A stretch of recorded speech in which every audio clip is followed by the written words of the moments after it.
l'Église et je pense que le but de l'Église, je pense que vous êtes d'accord avec moi, c'est de nous approcher de Dieu. Parce que si nous nous déplaçons le dimanche matin, c'est pas juste pour boire un petit café et voir les copains, les copines. Ça, c'est un club. Nous sommes une Église. Donc le but, c'est de nous approcher de Dieu.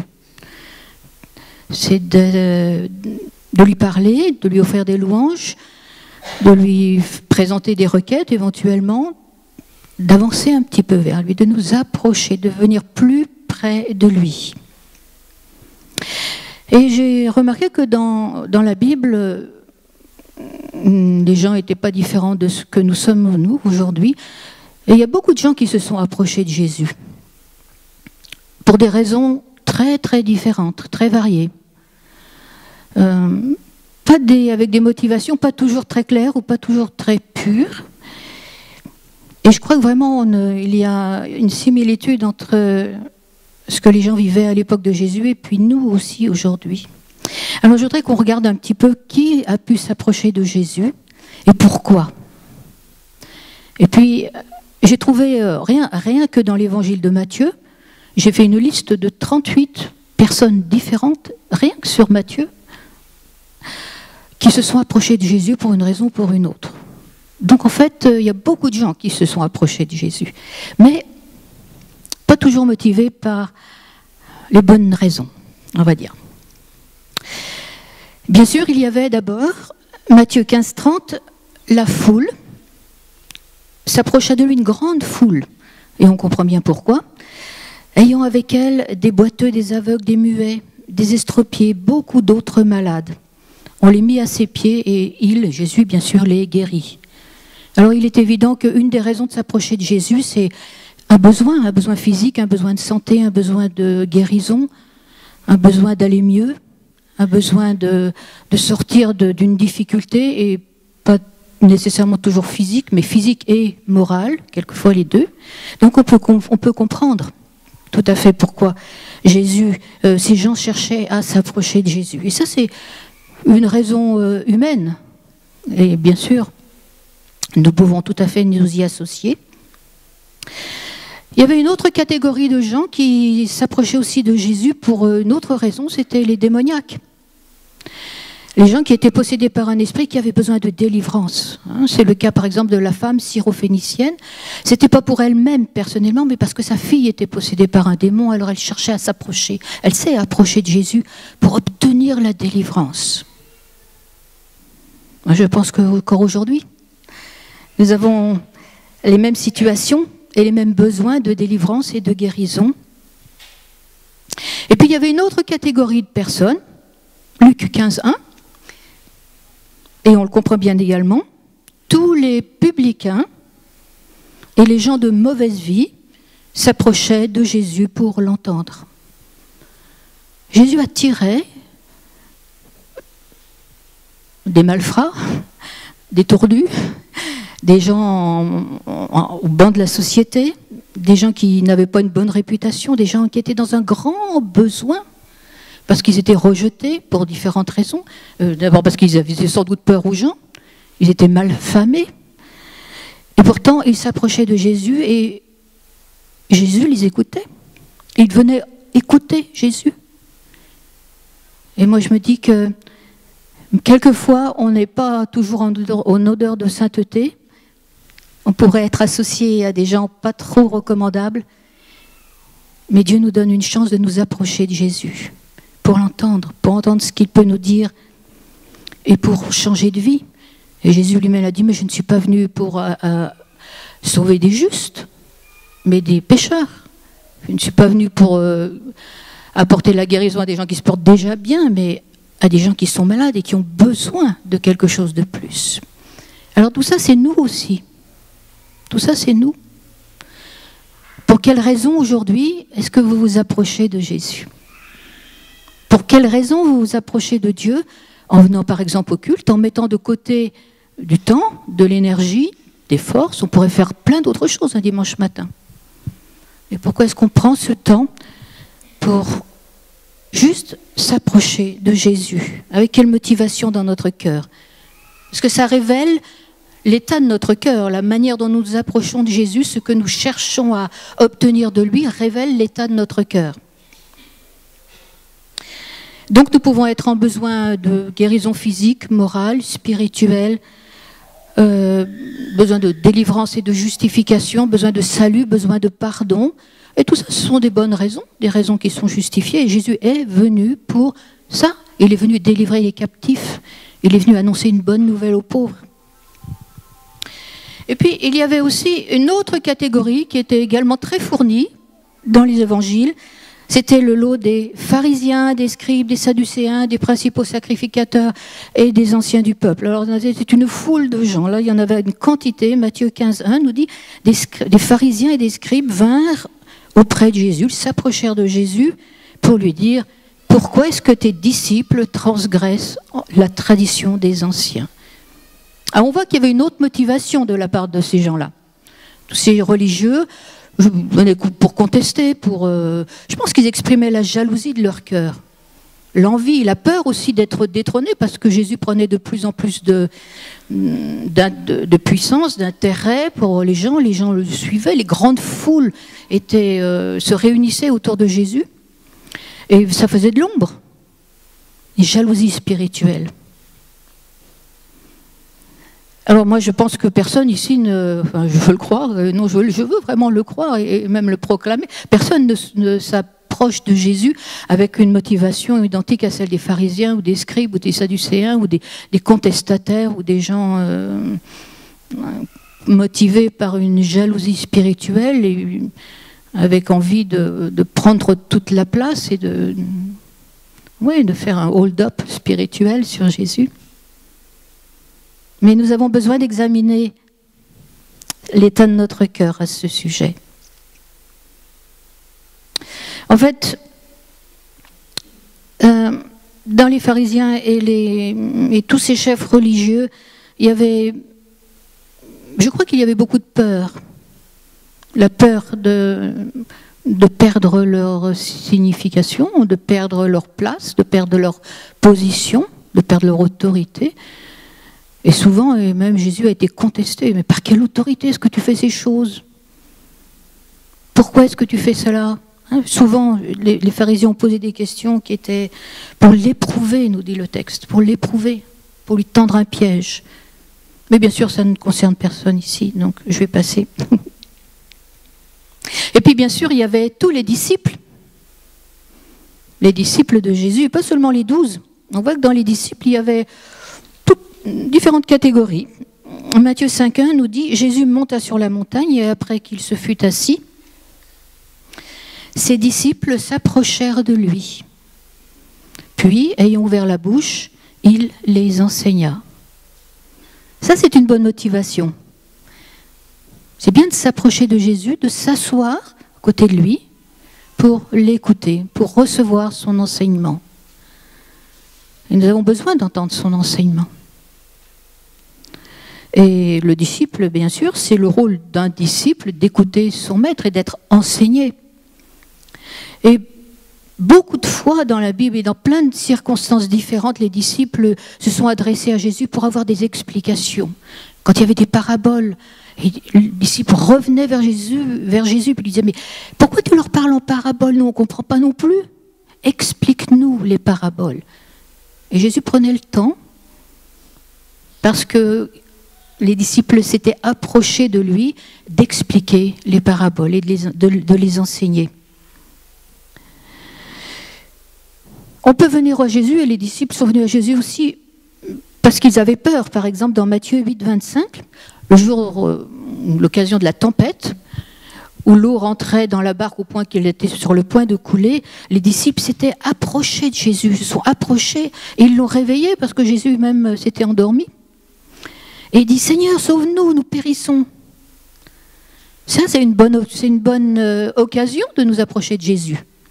Quand on est dans la tempête, quand ça chauffe, quand on a besoin, quand on voit qu'il n'y a pas d'autre solution, humainement parlant, autour de nous, alors on peut toujours s'approcher de Jésus. Et Jésus, on peut le réveiller si jamais il est endormi, même en nous. Il va nous entendre, il va se laisser réveiller. Il va nous entendre, nous prêter oreille, on sait qu'il a apaisé la tempête. Et une parole de sa part et la tempête sera effectivement apaisée. Et puis il y a des gens, même parmi les disciples, et même des disciples bien placés, je dirais, qui profitaient un petit peu de l'occasion de la présence de Jésus pour poser des questions que j'appellerais pour moi un petit peu oiseuses. Matthieu 18, 21, c'est Pierre, par exemple, qui s'approche de Jésus et qui lui dit « Seigneur, combien de fois dois-je pardonner ou pardonnerai-je à mon frère lorsqu'il péchera contre moi ?» Alors c'est un tout petit peu limite de l'hypocrisie parce que je suis sûr que Pierre il se connaissait la réponse. Mais nous aussi. Alors il y a des questions qu'on pose quelquefois à Jésus et au fond de notre cœur on connaît déjà la réponse. Mais on ne veut pas vraiment l'avouer. Et puis Jésus ne s'en émeut pas plus que ça parce qu'il va répondre jusqu'à 7 fois, 77 fois, donc à l'infini. Mais nous, ça ne nous concerne pas. Mais quelquefois, pensons aux questions que nous posons à Jésus. Est-ce que nous voulons vraiment avoir une réponse ? Ou est-ce que nous posons une question juste pour histoire de poser une question ? Est-ce que nous sommes satisfaits de la réponse qu'il va nous donner ? Je crois que Pierre, il était bien embêté, parce que dans le fond de son cœur, en fait, quand il posait cette question, il pensait peut-être, Jésus va dire, on peut pardonner 2 fois, 3 fois, allez, 4 fois, bon prix, c'est tout. Et pas de chance. Jésus dit, 77 fois, non, pour l'infini, tu pardonneras à ton frère. Mais oui, on est comme ça aussi, nous. Quelquefois, comme Pierre. On pose des questions, mais on n'a pas toujours envie d'entendre la bonne réponse. Mais Jésus ne se fâche pas pour autant, hein. Il explique. Il explique. Toujours parmi les disciples, les fils de Zébédée, Marc 10, 35. Alors eux, ils avaient encore une autre approche. Les 2 fils, donc Jacques et Jean, c'était des disciples proches de Jésus, s'approchèrent de Jésus et lui dirent « Maître, nous voudrions que tu fasses quelque chose pour nous, que tu fasses pour nous ce que nous te demanderons. » L'ambition spirituelle, être assis l'un à ta droite, l'autre à ta gauche. Quelquefois, écoutons-nous poser les questions à Dieu. Est-ce que nous demandons à Dieu des choses qui sont, entre guillemets, spirituelles ? Parce que c'est super spirituel d'être assis à la droite de Dieu. Ou même à sa gauche, hein. Je ne cracherai pas dessus, moi. Jésus ne se fâche pas. Il connaît vraiment ce que nous sommes, hein. Il n'est pas dupe. Il va dire, mais ça c'est seulement le Père qui peut choisir ça. C'est pas à toi de décider, c'est même pas à moi, c'est le Père qui donne à chacun sa part. Mais réfléchissons aux questions que nous posons à Jésus et aux choses que nous lui demandons. Et évitons cette espèce de guéguerre spirituelle, cette ambition spirituelle à vouloir plus que les autres. C'est bien d'avoir envie de Dieu. C'est bien d'avoir envie de saisir tout ce que l'on peut saisir de Dieu. Mais pas de faire une promotion personnelle. Parce que la Bible est claire, celui qui s'élève sera abaissé. Et puis il y a des gens, toujours dans les disciples, hein, on a une grande variété. Comme il y a une grande variété parmi nous, de gens, de personnes, de motivations, de circonstances, d'états de cœur, etc. Dans les disciples aussi, il y avait Judas, Matthieu 26, 49. Judas aussi s'est approché de Jésus, à Gethsémanée. Il s'approcha de Jésus en disant « Salut, maître !» Et il l'embrassa. Alors, je pense qu'il n'y a eu qu'un seul Judas, en tout cas historiquement, mais j'espère que personne parmi nous n'est de ceux qui s'approchent de Jésus pour le trahir. Et puis il y a eu d'autres gens, d'autres disciples, le jeune homme riche qui s'approche de Jésus, qui dit « Jésus, qu'est-ce qu'il faut que je fasse pour hériter de la vie éternelle ?» Jésus lui dit, tu aimeras le Seigneur, ton Dieu, etc. Mais il dit, mais j'ai déjà fait tout ça, je suis en règle avec la loi. Alors Jésus lui dit, vends tout ce que tu as, puis suis-moi. Et là, le texte nous dit, le jeune homme s'en alla tout triste, parce qu'il avait de grands biens. Alors quand on s'approche de Jésus, il faut savoir aussi que ça coûte quelque chose. Dieu nous invite gratuitement à venir à lui. Il n'y a pas de droit de péage, si je puis dire. Mais s'engager pour Jésus, s'approcher de lui et rester proche de lui, ça a un prix. Ça a un prix. Alors quand nous prions et que nous nous approchons de Dieu, est-ce que nous envisageons, est-ce que nous savons, est-ce que nous pensons pouvoir aussi payer le prix et tenir la route pour rester auprès de lui et répondre à son appel? Parce que ce jeune homme, là, il avait été appelé. « Viens et suis-moi », dit Jésus. « Viens et suis-moi ». Mais il ne l'a pas suivi parce que le prix était trop cher pour lui à payer. Et puis, Matthieu 26, 7, une autre disciple, c'était Marie de Béthanie qui est devenue une disciple après. Elle ne faisait pas partie des 12, bien sûr, mais elle a suivi Jésus après. Une femme, donc il s'agit de Marie de Béthanie qui s'approcha de Jésus en tenant un vase d'albâtre, et on connaît bien l'histoire, un vase qui renfermait un parfum de grand prix. En fait, elle y avait mis toutes ses économies, c'était toute sa valeur, c'était elle-même à travers ce vase qu'elle répandait devant Jésus. Et pendant que Jésus était à table, elle répandit le parfum sur sa tête. La consécration. Est-ce que nous nous approchons de Jésus avec ce sens, cet état de cœur de consécration? Tout donner à Dieu, tout donner, même ce que j'ai de plus cher et surtout ce que j'ai de plus cher. Dieu ne peut pas se contenter des miettes. Est-ce que Dieu mérite nos miettes? Non, non. Dieu mérite tout de nous et le meilleur et tout ce que nous avons et tout ce que nous sommes. Et Marie de Béthanie l'a bien compris. Et elle l'a fait. Pour une parenthèse, c'était une femme. Ah, aucun des disciples n'a été à cette hauteur-là. Aucun. Des hommes, aucun. Donc, autant de motivation, autant d'états de cœur différents, autant d'objectifs, de raisons de s'approcher de Jésus. Alors, quelle est la vôtre? Ce matin, bien sûr, parce qu'on est dans une église, dans les réunions de prière que nous faisons dans les groupes maisons, que nous formons les uns et les autres, à la maison, dans notre vie quotidienne, dans notre vie personnelle, dans notre vie privée, dans notre culte personnel avec Dieu, dans notre relation avec Dieu. Avec quel état de cœur est-ce que nous nous approchons de Jésus? Et il est important de sonder notre cœur. Parce que Jésus expliquait dans le Sermon de la montagne que ceux qui ont le cœur pur verront Dieu. Et en fait, si nous nous approchons de Dieu, c'est pour être bénis, c'est pas pour être punis, c'est bien sûr. C'est pour être bénis, recevoir quelque chose de sa part, avoir sa faveur. Et Dieu veut nous la donner, bien sûr. Dieu veut nous bénir. C'est un Dieu bienveillant et bienfaisant. Mais ça dépend de l'état de notre cœur. Ça dépend de ce que nous cherchons à obtenir de lui. Est-ce que nous sommes là simplement pour recevoir, prendre, pomper? Ou est-ce que, comme Marie, nous pouvons aussi avoir ces temps où nous nous approchons de Dieu, pas par intérêt personnel, mais pour donner et nous offrir nous-mêmes à notre Seigneur? Moi, je pose les questions, je ne peux pas y répondre. Enfin, je réponds pour moi-même, mais je ne peux pas répondre pour les autres, bien sûr. Donc, il y a tous ces gens qui s'approchaient de Jésus, qui cherchaient à s'approcher de Jésus. Différentes raisons et différents résultats, bien sûr aussi.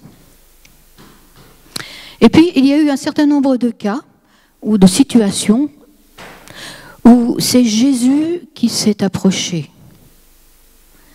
Peut-être parce que des gens ne pouvaient pas l'atteindre directement, ne pouvaient pas s'approcher physiquement de lui. Alors c'est Jésus qui a fait le pas. Et ça nous montre la grâce de Dieu. Que dans tous les besoins que nous pouvons ressentir, ceux que nous pouvons exprimer, ceux que nous ne pouvons pas toujours dire, si nous ne pouvons pas nous approcher de Jésus, alors c'est Jésus qui va venir à nous. Il y a eu plusieurs circonstances. Je vais seulement garder 2 ou 3, simplement. La belle-mère de Pierre, par exemple, la belle-mère de Simon-Pierre, qui était malade, et quand Jésus est arrivé chez Pierre, il a vu qu'elle était malade, alors il s'est approché de cette femme et il a menacé la fièvre, et la fièvre a quitté cette femme. Elle a été tout de suite guérie. Jésus ne peut pas s'approcher de nous sans faire disparaître les mauvaises choses qui sont en nous. Quand Jésus s'approche de nous, c'est pour nous faire du bien. C'est pour nous remettre en état. C'est pour nous sauver, nous guérir, nous délivrer. Ajouter quelque chose à notre vie. C'est pour une bénédiction. Même cette femme, avec la fièvre, elle était alitée, KO, hors jeu. Et Jésus est allé vers elle pour la relever. Ça, c'est la grâce de Dieu. Et c'est aussi ce que Jésus fait pour nous. C'est aussi ce que Jésus fait pour nous. Même quand nous n'avons même pas la force de crier à lui, Jésus va venir à nous, se déplacer et nous délivrer. Parce que Dieu travaille toujours en notre faveur. Et puis, un cas que je vais citer, c'est Luc 13, 14. Une autre femme, une femme possédée d'un esprit qui la rendait infirme depuis 18 ans.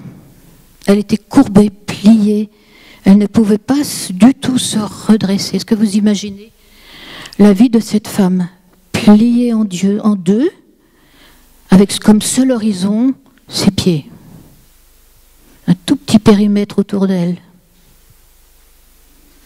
18 ans. Et Dieu la voit, Jésus la voit, et lui parle. Et lui dit, femme, tu es délivrée de ton infirmité. Est-ce qu'il y a dans notre vie des choses qui nous ont fait plier au point qu'on ne peut pas se relever? Est-ce que nous sommes courbés, même spirituellement, au point que notre horizon est tellement limité que, voilà, c'est une infirmité, c'est devenu une infirmité? Qu'est-ce qui nous empêche de nous redresser, de retrouver notre dignité? Parce que quelqu'un qui est coupé en deux comme ça, quelle dignité il a? Outre son horizon qui est fermé, hyper étroit, quelle dignité il a socialement? Mais Dieu veut nous redonner notre dignité, nous redresser spirituellement, dans le bon sens du terme, pour que nous retrouvions notre santé, notre joie, notre vie, comme il l'avait voulu.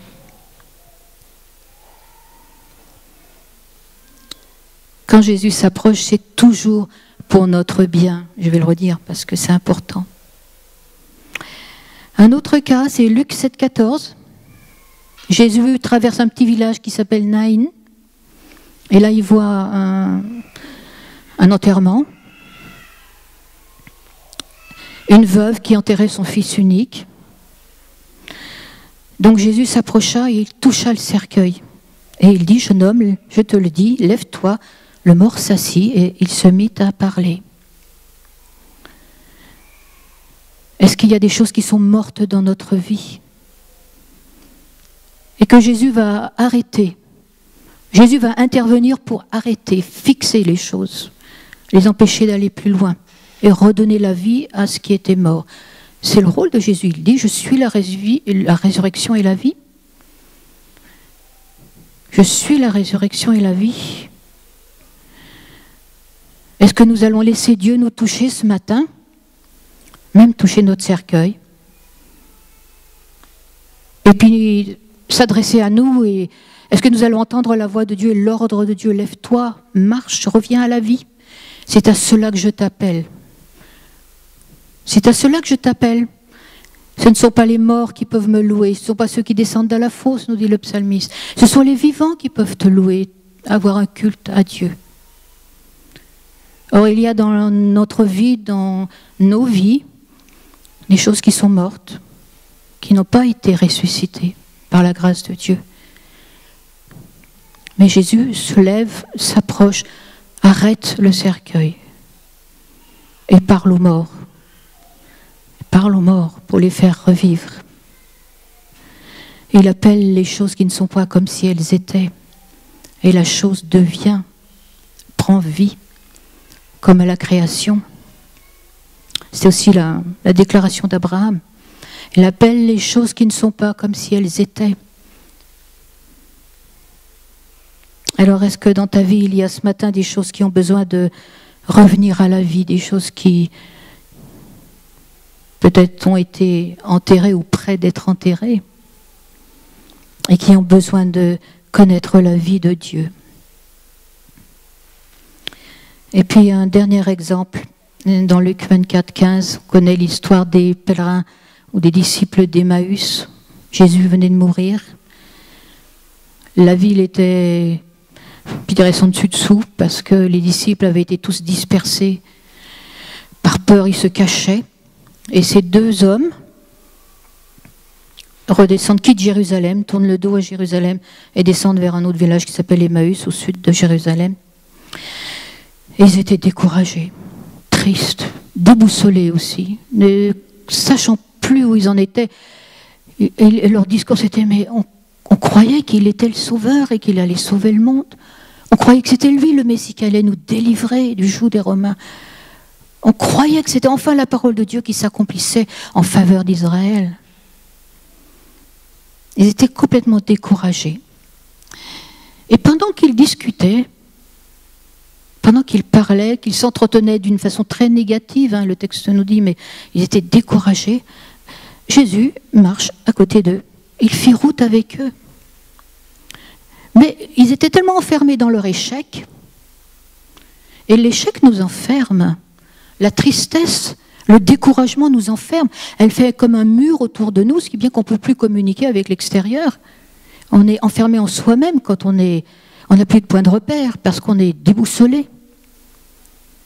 Alors est-ce que dans ta vie, il y a des points, des choses qui t'ont déboussolé, qui ne sont pas à leur place, ou qui ne sont pas selon ton attente, ou des rêves déçus, des choses, des ambitions qui ont été fauchées, des rêves qui n'ont pas abouti, des réponses qui devaient venir et puis qui ne sont pas du tout celles que tu attendais. Et quelquefois, la tristesse peut être telle que, c'est vrai, c'est un enfermement. Et à tel point que même si Jésus est à côté de toi, tu ne le vois pas, tu ne le sens pas, tu ne l'entends pas. On sait dans la suite du texte que Jésus a partagé un repas et c'est en rendant grâce et en rompant le pain, la communion, que les yeux de ses disciples là, vont s'ouvrir et vont le reconnaître. Mais même si tu ne le vois pas, parce que tu es enfermé dans ton échec ou ta tristesse, Jésus est juste à côté de toi. Il est juste là. Sa fidélité est absolument parfaite. Si bien qu'il n'y a aucune situation qui puisse te faire souffrir ce matin, ou pour lesquelles il y a un manque, une carence dans ta vie, que non seulement Dieu ne connaisse, mais dans lequel il peut intervenir. Si tu t'approches de lui. Si tu le laisses aussi s'approcher de toi. Les promesses de Jésus, c'est Matthieu 28, 28, elle n'est pas sur les vidéos. Je suis avec vous tous les jours jusqu'à la fin du monde. Et il était déjà avec les pèlerins d'Emmaüs, il est avec nous tous les jours jusqu'à la fin du monde. Et nous savons qu'il nous a donné son Saint-Esprit, qu'il vit en nous, ce qui fait que partout où je vais, le Saint-Esprit vient avec moi parce qu'il est en moi. C'est pareil pour vous. Et Matthieu 28, 18 dira, Jésus s'étant approché de ses disciples juste après la résurrection, et parla à ses disciples, il leur dit, tout pouvoir m'a été donné dans le ciel et sur la terre. Alors aujourd'hui, si vous êtes découragé ou s'il y a des choses dans votre vie qui ont besoin de la grâce de Dieu, je dirais, de l'intervention de Dieu, du toucher de Dieu, de la parole de Dieu, d'une promesse divine, vous pouvez compter sur lui et vous approcher de Jésus. Il va le faire parce qu'il est venu pour cela. Et tout pouvoir lui a été donné sur la terre, dans le ciel et sur la terre. On est content de savoir que Jésus dans le ciel est puissant. Mais ça ne change rien à ma vie. Il faut aussi qu'il soit puissant ici-bas, dans mon quotidien, dans ma sphère de vie. Alors c'est vrai aussi, bien sûr, pour chacun de nous. Tout pouvoir m'a été donné dans le ciel et sur la terre. Et ma conclusion, ce sera Jacques 4, 8.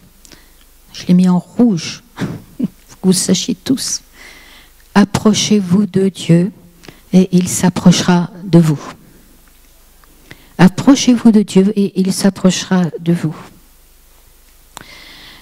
Et moi, je voudrais ce matin avoir un petit temps de prière avec vous.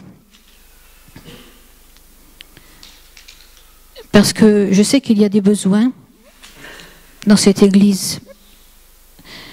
Je sais que cette parole a été donnée parce que Dieu veut intervenir. Je sais que Dieu est le même hier, aujourd'hui, éternellement. Et qu'il veut encore aujourd'hui délivrer, guérir, sauver, consoler, rassurer, bénir d'une manière ou d'une autre. Et nous en avons tous besoin à un degré différent, chacun bien sûr, selon l'état de notre cœur. Alors je voudrais simplement ce matin vous inviter à fermer les yeux, on va prier. Et si quelqu'un ou si quelques-uns ont besoin de prière ce matin, c'est maintenant qu'on va le faire. C'est maintenant qu'on va prier pour que Dieu intervienne dans votre situation. Et